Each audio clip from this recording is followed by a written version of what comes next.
Hey Keith, great 5-minute presentation. Thank you for sharing. I had some notes here that I wanted to share as well. First off, thank you for your public service.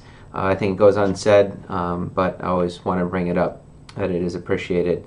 So, big overarching point, very dynamic room movement. Really liked how you worked the room for 5 minutes. So, really good job there. I think you already know that because you're already doing it. But you had made a good transition between red dot and reactive green dot as far as your topic.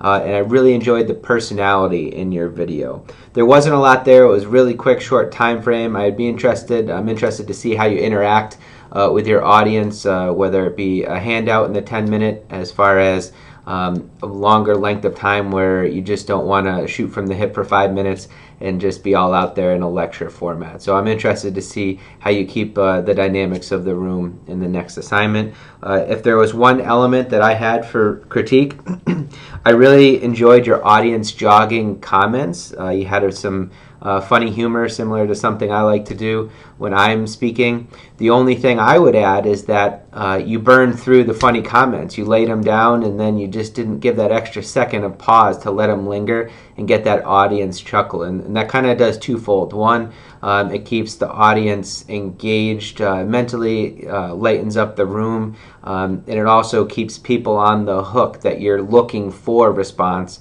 that you're not just talking to them for 5 minutes. Even if it's just a chuckle, something happens internally where it reconnects your audience with a chuckle.